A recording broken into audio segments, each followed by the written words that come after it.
या बातमीपत्राचे प्रायोजक आहेत डॉक्टर स्मिथ व डॉक्टर श्रद्धा पवार यांचे सिद्धी स्किन हेअर कॉस्मेटिक क्लिनिक व लेझर सेंटर। आमच्याकडे सर्व त्वचा रोग, केसांच्या समस्या यावर योग्य निदान व उपचार केले जातील। त्वचेवरील शस्त्रक्रियांसह आधुनिक सुविधांमध्ये hair removal, tattoo removal, CO2 laser, चेहऱ्यांवरील खड्ड्यांसाठी MNRF लेझर, पांढऱ्या डागांसाठी लाईट थेरपी यासह हायड्राफेशियलची सुविधा उपलब्ध। आमचा पत्ता सिद्धी स्किन क्लिनिक, पहिला मजला, उत्तमराव शिंदे पाटील प्लाझा, स्वामी समर्थ केंद्राजवळ, पारेगाव रोड, येवला। 38 गाव प्रादेशिक पाणी पुरवठा योजना, येवला तालुका। आम्ही जे आपले या ठिकाणी सगळ्यांना बोलवलं, या संदर्भात पाणीपट्टी जी वाढवली दर, त्या संदर्भामध्ये आपण एक खुलासा या ठिकाणी करतोय सगळ्यांना। आम्ही जसं नियोजन कसं केलं होतं का जानेवारी 2016 नंतर म्हणजे 10-11 वर्ष झाली तशी आपण कुठलीही पाणीपट्टीची वाढ या ठिकाणी केलेली नव्हती। त्यानंतर जेव्हा आपला कोविड आला, कोविडमध्ये वसुलीचा थोडा प्रॉब्लेम झाला, कोविडमध्ये काही ग्रामपंचायतीची वसुली कमी झाली। त्याच्यानंतर विचार झाला का वीज बिलाचा मेन मुद्दा जो होता का वीज बिल आपलं 52% वीज बिलाची वाढ झाली। ती वाढ आज बघता ती योजना शक्यच नव्हतं आपण पाणीपट्टी वाढवल्याशिवाय। त्यानंतर जे साहेबांनी सोलर लावलं की ही योजना आजपर्यंत जी चालली की याच्यात जर खरं श्रेय असेल तरी भुजबळ साहेबांचं आहे। भुजबळ साहेबांनी सोलर त्या ठिकाणी बसवलं। सोलर बसवल्यामुळं लाईट बिल आपलं कमी झालं, परंतु त्या पट्टीमध्ये आजच्या तुलनेत 2026 मध्ये 52% वीज बिल वाढलेलं आहे। ते वीज बिल जे वाढलंय तर ते 7 लाखाच्या पर गेलंय। त्याचे आपल्याकडे सगळे तुमच्याकडं बिल आहे, आपल्याकडं जे लाईट बिल होतं हे 1,00,000-1.5 लाख रुपये 2 लाखापर्यंत होतं। जे सोलर जे म्हणता भुजबळ साहेबांच्या मंत्रालयात त्याची मिटिंग घेतल्या, सोलर बसवलं, परंतु सोलर रात्री त्याचा उपयोग होत नाही। आणि MECBने आपलं सोलरचं त्यांना जे जाणारं युनिट आहे त्याच्यावर पण त्यांनी आकारले का 3 रुपये पर युनिट आकारलेलं आहे, म्हणून ते बिल आम्हाला आज भरणं शक्य नाही। म्हणून जो सगळा एकंदरीत खर्च बघता 41-42% वाढ झाली। आणि जलसंपदा विभागाचा जो विषय पट्टीचा जो पट्टी वाढली जलसंपदा विभागाची, आपले 3 यामध्ये हंगाम असता त्यांनी आपल्याला काय करून ठेवलं, त्या याच्यामध्ये आपल्याला त्यांनी दुपटीची वाढ केली। कशामुळे केली? तर बिगर सिंचन असल्यामुळं। म्हणून आपला रब्बी हंगाम असेल, त्याच्यानंतर रब्बी आहे आणि खरीप आहे आणि उन्हाळा हंगाम आहे, वेगवेगळे बिल येतात। 20 लाख रुपये आपलं वर्षाला त्या ठिकाणी त्यांचाच बिल त्या ठिकाणी भरावं लागतं। आणि दुसरा मुद्दा याच्यात असा होतो का आम्ही जुलै 2026च्या तुलनेत विचार केला का आमचा जो सगळा वसुलीचा आणि टोटल खर्च ताळमेळ जो घेतला आहे, तर आम्ही जी आकारली आहे ती 9,23,000 रुपये जुलै 2026ची, आणि खर्च आम्हाला येतो 11,37,000 रुपये। मग तो जर विचार केला तर 2,14,000 रुपये जुलैमध्ये ती लॉसमध्ये दिसतं। हा जर निर्णय घेतला नाही तर योजना लगेच बंद पडू शकते। म्हणून हा जो निर्णय घेतला हा तात्काळ घेतला आणि सगळ्या ग्रामपंचायतीला त्या संदर्भात आपण नोटीस दिलंय। कुठल्याही ग्रामपंचायतीचा कोणाचा फोन आला नाही, कोणाचा पत्र आलं नाही। आणि पट्टी वाढली किती आहे का प्रत्येक या ठिकाणी 1 लाख लिटर पाण्याला 300 रुपये पट्टी वाढली। आणि एक गाव 5 पाणी घेतं म्हणजे गावाला 1,500 रुपये पट्टी वाढली। म्हणजे घराच्या तुलनेत वाढली तर 5 रुपये 10 रुपयाच्या पुढे पट्टी वाढणार नाही। काही ग्रामपंचायतींना ती पट्टी आज 80 रुपये महिना आहे, काही 150 रुपये महिना आहे।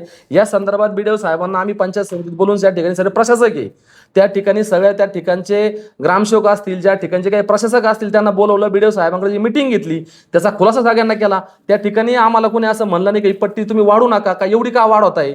आपण 11 वर्षात पट्टी वाढवली नव्हती, त्या टायमाला त्याची गरज नव्हती, काही चालत होतं। दुसरा सगळ्यात महत्वाचा मुद्दा असा झाला का आपल्याला जे शासनाकडे 50% बिलाचा परतावा येत होता, तो परतावा आज आपल्याकडे 70 लाख रुपये त्या घेणं होतं, पण ती शासनाची स्कीम बंद केली। स्कीम बंद झाल्यामुळं तो परतावा आपला याच्या रद्द झाला। ते झाला असताना तिथं अजून मुद्दा असा मांडला का आपण तुम्हाला सांगायला हरकत नाही का आपण 4 वर्ष झाले कुठलाही प्रकारचा 1 रुपयाही त्या लिकेजवर खर्च केलेला नाही 4 वर्षात। बाकी योजना बघितलं तर 3 लाख रुपये 4 लाख रुपये वर्षाचा मेंटेनन्स खर्च आहे। आम्ही या ठिकाणी तुम्हाला सांगायला हरकत नाही का इतके मोठे त्यात खर्च केले। पाईपलाईन नाही, 210 किलोमीटरची पाईपलाईन आहे। 210 किलोमीटरची पाईपलाईन असताना त्यामध्ये 90 किलोमीटरची DI ची पाईपलाईन आहे, 110 किलोमीटरची PUC पाईपलाईन आहे। आणि ती PUC पाईपलाईन असताना हे जे तुमच्या समोरचे फोटो आहे, तरी 4 वर्षात आम्ही कुठला 1 रुपयाचाही त्या लिकेजवर खर्च केलेला नाहीये। त्यांनी जर तुम्हाला कोणी सांगितलं असेल की या गोष्टीमध्ये का डबल बिल काढले, आम्ही 1 रुपया खर्चच केला तर बिल डबल काढण्याचा मुद्दाच कुठं आला नाही। यामध्ये भुजबळ साहेब या ठिकाणी जर आले तर पहिलं विचारता किती गावांना पाणी पुरवठा चालू आहे, गावाचं पाणी किती शिल्लक आहे तुमचं, काय कुठली अडचण आहे। गावच्या महिलांकडे जर गेलं जर बघितलं गावामध्ये तर लोकांना नाव घेता किती का ही योजना महाराष्ट्रात नाही तर देशात गाजलेली आहे। हैदराबाद सारख्या सरकारने, तेलंगणा सरकारने आम्हाला त्या ठिकाणी बोलवलं गेलं होतं, ह्या योजनेच्या धर्तीवर बाकी योजना झाल्या पाहिजे। आपण या संदर्भात सगळा वेळोवेळी खुलासा पण केलाय. आणि एकमेव फक्त मी तर असं सांगेल, गावातल्या महिला असं म्हणतात का नळापर्यंत जे पाणी पोहोचतं याचं सगळं श्रेय फक्त भुजबळ साहेबांना जातंय. अशी इतके दिवस ही कुठली योजना चालू शकत नव्हती. याला शासनाचा 1 रुपयाही न मिळता ही योजना चालतीये. आपल्या यामुळे किती दुष्काळ झाले, किती पाणी नाही आलं, किती टँकर गावांना चालू आहे. नळापर्यंत जे पाणी पोहोचतं, तर आज गावाकडे जर गेलं तर लोक मळ्यातून गावात पाणी आणत होते, आज लोक गावातून मळ्यात पाणी घेऊन जाता. ही कृपा फक्त भुजबळ साहेबांची आहे. म्हणून साहेब आम्हाला आल्यानंतर पहिले सांगता, बाबा अरे तुझं काय अडचण आहे, पाण्याचा काय प्रॉब्लेम आहे, तळ्यात किती पाणी शिल्लक आहे, किती दिवस पुरणार आहे, याचा जो पाठपुरावा ते करता. आता सुद्धा साहेबांच्या आम्ही लक्षात आणून दिल्यानंतर साहेबांनी परत सोलरचं यामध्ये मागणी केली आहे. सोलर पण आपण साहेबाच्या माध्यमातून सोलर पण या ठिकाणी आपल्याला परत उपलब्ध होणार आहे. म्हणून असं जे काही कोणी मांडलं असेल तर हे अजिबात असं काही याच्यामध्ये कुठलंही विषय नाही. आणि 100 रुपयाची दुरुस्ती पण आम्ही यामध्ये घेतलेली नाहीये. यामध्ये तुम्हाला सांगायला हरकत नाही का, तुम्ही जे सांगितलं का 90 किलोमीटरची DI ची लाईन आहे, PUC 110 किलोमीटर आणि CI ची 100 किलोमीटर, हे 10 किलोमीटर, अशी 210 किलोमीटरची पाईपलाईन आहे आपली. म्हणून असं काही जी दरवाढचा मुद्दा होता तो न केला तर योजना या ठिकाणी चालू शकत नव्हती. आणि योजनाचे रेट वाढलेले हे फक्त 300 रुपये, 1 पैसा पर लिटरला पाण्याचा खर्च, 1 पैसा पर लिटर. आणि बाकी महागाईची तुलनेचा विचार जर केला, आपली महागाई पेट्रोल असेल बाकी तुम्ही विचार करा रेट कुठं कांगण्याला भिडलेले आहे. या महागाईच्या तुलनेत 11 वर्षात आपण कुठलीही वाढ केली नाही. आणि समितीचे आपण या ठिकाणी ऑडिट रिपोर्ट आहे, आम्ही दर वर्षाला याचं ऑडिट होतं, हे सगळे ऑडिट रिपोर्ट हे सगळं तुमच्या समोर या ठिकाणी मांडणार आहे. आम्ही याचे खुलासा या ठिकाणी तुम्हाला करणार आहे. आणि आज रोजी समितीला कुठलं ऑफिस नाही बसायला, संगणक सुद्धा नाही योजनेला घेतलेला. आम्ही कुठंतरी पंचायत समितीला कर्मचारी बसून बिलं तयार केले जातात. आणि प्रत्येक ठिकाणी कुठल्याही 15 वर्षात आम्ही अध्यक्ष असतील, उपाध्यक्ष असतील, 1 रुपयाचंही कशाला कोणाला मानधन घेतलेलं नाही. ग्रामपंचायत सदस्य असतील, सरपंच असतील, पंचायत समिती लोक असतील, यांना मानधन आहे. या संदर्भात आम्ही अजून शासनाकडे 10 वर्षापूर्वी एक मागणी केली होती की सदर समिती परत पुनर्गठन करायची ठरली तर कशी केली पाहिजे. अशी समिती कुठंच केलेली नाही. आपल्या योजनेवर सगळे लोक करताय. आम्ही जिल्हा परिषद पत्रव्यवहार केलाय, मंत्रालयात पत्रव्यवहार केलाय, ह्या संदर्भात आम्हाला खुलासा केला पाहिजे. तुम्ही हे कसं नियोजन करायचं, नवीन कधी करायची झाली तर कशी गठीत करायची, या संदर्भात आम्ही पत्रव्यवहार केले. त्याचे सगळे तुम्हाला आमच्याकडे पुरावे ते पण आम्ही तुमच्याकडे या ठिकाणी देतो. तुमच्यावर असा आरोप करण्यात आला की ही समिती अनेक दिवसांपासून तेच अध्यक्ष आहेत, तेच आहेत. कुठल्या धर्तीवर ही समिती नेमण्यात आली होती आणि ही समिती बेकायदेशीर आहे असं आरोप करण्यात आला, यावर काय सांगा? मुद्दा समजून घेतला पाहिजे. याची पार्श्वभूमी अशी की 2009 साली जेव्हा MJPने ही योजना पूर्ण केली त्यावेळेस ही योजना जिल्हा परिषदने चालवायला घेतली पाहिजे होती. तत्कालीन जिल्हा परिषदने असा ठराव केला की ही योजना चालवणं जिल्हा परिषदल्या उत्पन्नाला शक्य नाही. त्यामुळे मग ही योजना कोणी चालवायची, म्हणून हा आदरणीय भुजबळ साहेबांनी कॅबिनेटला विषय घेतला आणि महाराष्ट्रातली एकमेव ही योजना प्रायोगिक तत्वावर ही त्या 38 गावच्या लोकांची समिती करायची आणि त्या समितीने ती योजना चालवायची असं त्यावेळेस ठरलं. ते ठरल्यानंतर त्यावेळेस आपले राधाकिसन आप्पा सोनवणे जिल्हा परिषदेचे अध्यक्ष होते, संभाजीराजे पवार पंचायत समितीचे सभापती होते. त्यांच्या उपस्थितीत येवला पंचायत समितीला मीटिंग झाली. 38 गावच्या सरपंचामधून सचिन भाऊच्या अध्यक्षपदी आणि माझी उपाध्यक्षपदी निवड झाली.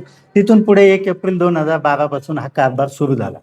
त्याच्यानंतर आम्ही शासनाला पत्र दिलं की ह्या योजनेचा कार्यकाळ कधी समितीचा कार्यकाळ कधी संपणार आहे आणि ही नवीन समिती कशी गठन करणार आहे याबाबत आपण शासनाला मार्गदर्शन करावं आणि आम्ही कामकाज करावं की थांबवावं याबाबत पण आम्हाला आदेश हवे. शासनाकडनं आम्हाला कोणत्याही बाबत तुमचा कार्यकाळ संपलेला आहे किंवा तुम्ही काम करू नका असं कोणत्याही प्रकारच्या सूचना आलेल्या नाही. हा पाण्याशी संबंधित जिव्हाळ्याचा महत्त्वाचा विषय. आम्ही उद्याही कामकाज बंद केलं मग लोकांना पाणी कसं भेटणार? आज येवला तालुक्यामध्ये 12-13 गावांना टँकर चालू आहे. या ठिकाणी आपण 59 गावांना पाणी पुरवठा करतो.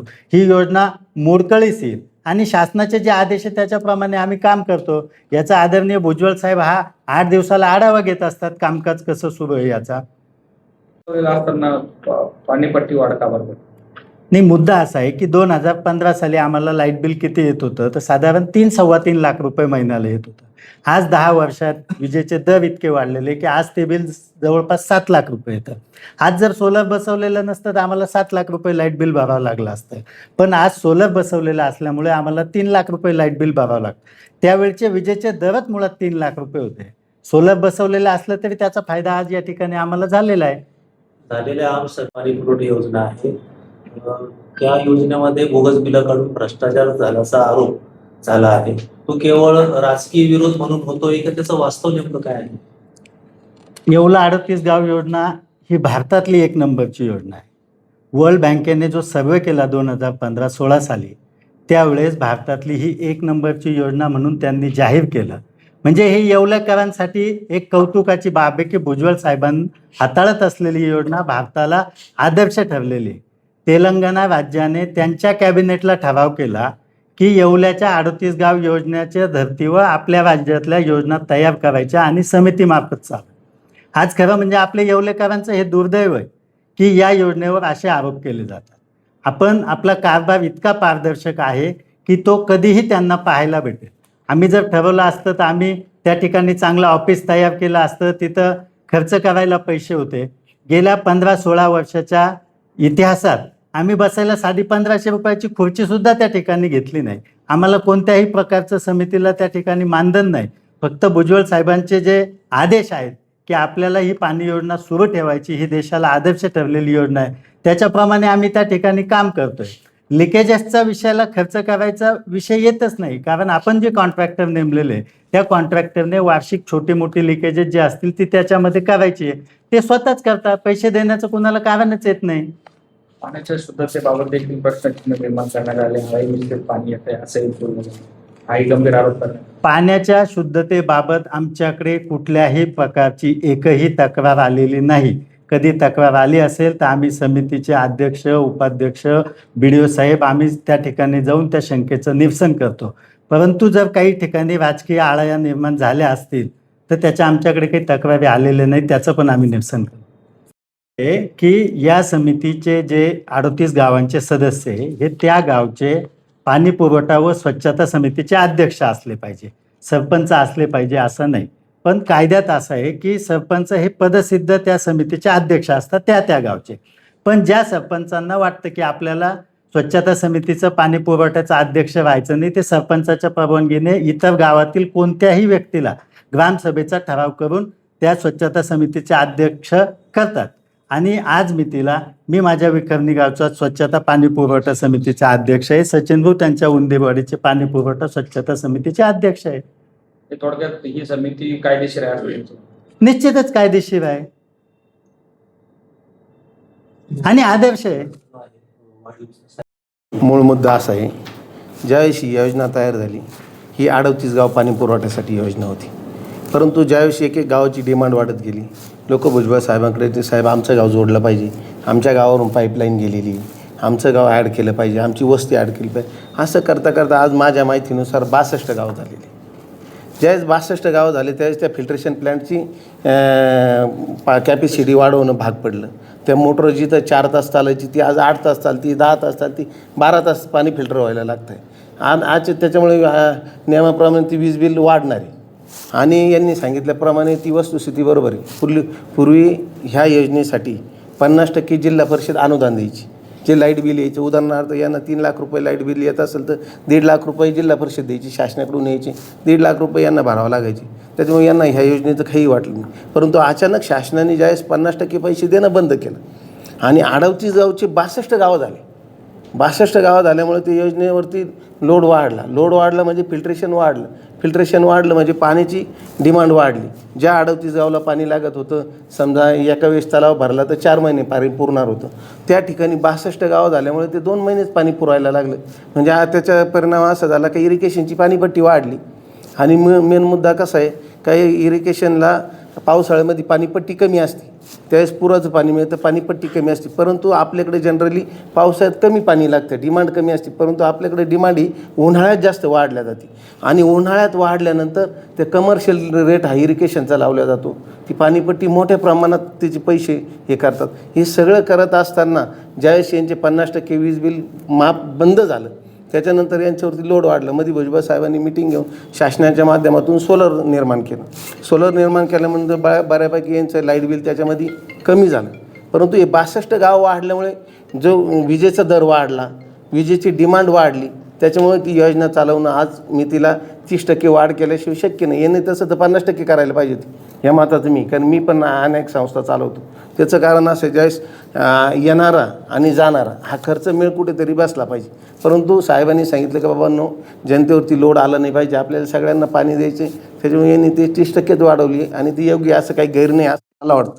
कारण त्याचं कारण असं आहे का आपण जनरली पाहिलं असेल महाराष्ट्रातल्या अनेक योजना पाणीपुरवठा योजना तयार झाल्या त्याच बंद पडलेल्या आहेत. कुठे पाईप बंद पडले, कुठे मोटर, कुठेही ठावठिकाण नाही. ही एकमेव योजना अशी का ती चालू आहे.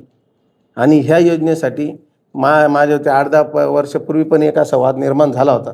त्यावेळेस या कमिटीने, मी पण मुंबईला गेलो होतो त्यावेळेस, पाणीपुरवठा मंत्र्यांना पण पत्र दिलं आणि अश्विन कुमार का अरुण कुमार कोणीतरी पाणीपुरवठा सचिव होते, मालिनी शंकर मॅडम होते. आम्ही जिल्हा परिषदेला दिलं. जिल्हा परिषदेच्या मीटिंगमध्ये बाळासाहेब गुंड त्यावेळेस जिल्हा परिषद सदस्य होते.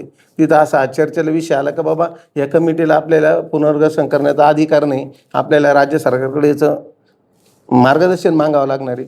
त्यानंतर जिल्हा परिषदेने पण स्टँडिंग कमिटीमध्ये ठराव करून तसं मार्गदर्शन मागण्यासाठी राज्य सरकारकडे पत्रव्यवहार पण केलेला आहे. त्यावेळेस वाढती महागाई लक्षात घेता जे आहे, जी वाढलेली पट्टी आहे, तर आता ज्या ठिकाणी आमसभा झाली त्याच्यामध्ये गट विकास अधिकारी आहेत, त्यांनी तात्पुरती त्याला स्थगिती दिली आहे वसुलीला. आणि जर भविष्यामध्ये विरोध जर वाढला तर ती त्याच्यावरती पुनर्विचार होणार आहे का वाढी पट्टीवरती, किंवा ती रद्द होईल? नाही, आता ते गटविकास अधिकाऱ्यांनी स्थगिती दिली नाही दिली मी ते काय पाहिलं नाही. काहीतरी चुकीचं बोलणं योग्य होणार नाही. माझ्यापर्यंत तो विषय आलेला नाही, स्थगिती दिली का नाही दिली त्यातलं काय मला माहिती नाही. त्यांनी असं सांगितलं होतं की समितीची जी पाणीपुरवठा समिती 38 वर्षाची समितीची बैठक घेऊ आणि त्यानंतर निर्णय घेऊ, असं तर तोपर्यंत ही वाढलेली पट्टी थांबवतं असं बोललं. नाही, मी आता ते पूर्ण ऐकलंच नाही तर काहीतरी चुकीचं बोलणं योग्य होणार नाही ना. मी जर ऐकलेलं नाही, त्यांनी काय स्टेटमेंट केलेले ते मला माहीत नसल्यामुळे मी चुकीचं बोलणार नाही त्या विषयावरती. त्या दिवशी झालेल्या आढावा बैठकीमध्ये आपण असं जाहीर केलं होतं की समितीची बैठक होईपर्यंत जी वाढलेली पाणीपट्टी मी स्थगिती देतोय किंवा आकारण्यात देणार, नेमकी याबद्दल संभ्रम निर्माण झालेला आहे, याबद्दल आपण खुलासा करू. सगळ्यात महत्त्वाची गोष्ट जी आहे, ही जी 38 गावे पाणी पुरवठा योजना आहे, तर या समितीची निवड कशी होते याच्याबद्दल पहिल्यांदा मी आपल्याला क्लिअर करतो. प्रत्येक ग्रामपंचायतीमध्ये एक स्वच्छता, आरोग्य आणि पाणी पुरवठा समिती असते. सरपंच हे जे असतात त्याचे पदसिद्ध अध्यक्ष असतात आणि ग्रामपंचायत अधिकारी असतात ते त्याचे सचिव असतात. या व्यतिरिक्त ग्रामसभेला जर असं वाटलं की याच्या व्यतिरिक्त ते ग्रामसभा दुसऱ्या व्यक्तीची सुद्धा त्या ठिकाणी पाणीपुरवठा स्वच्छता समितीच्या अध्यक्षपदी निवड करू शकते. मग 38 गावं योजनेमध्ये ज्या सर्व ग्रामपंचायती ज्या आहेत, ज्या या ग्रामपंचायती 38 गावे पाणी योजनेत समाविष्ट आहेत, त्या सर्व ग्रामपंचायतीच्या स्वच्छता, पाणीपुरवठा आणि आरोग्य समितीचे अध्यक्ष आणि सचिव हे जे आहेत, तर यांच्या माध्यमातून ही जी 38 गावे पाणी पुरवठा योजना आहे, तर यांच्या अध्यक्ष आणि सचिव, उपाध्यक्ष यांची त्या ठिकाणी निवड होते. तर आता तालुक्यामध्ये अशी किंवा ऑल महाराष्ट्रामध्येच अशी परिस्थिती आहे की आता बहुतांश ग्रामपंचायतीमध्ये त्या ठिकाणी नियमित सरपंच नाहीत. त्या ठिकाणी जे नियमित सरपंच होते त्यांना प्रशासनाने एक 6 महिन्यासाठी मुदतवाढ दिलेली होती. आता ती मुदतवाढसुद्धा त्या ठिकाणी संपून गेलेली आहे.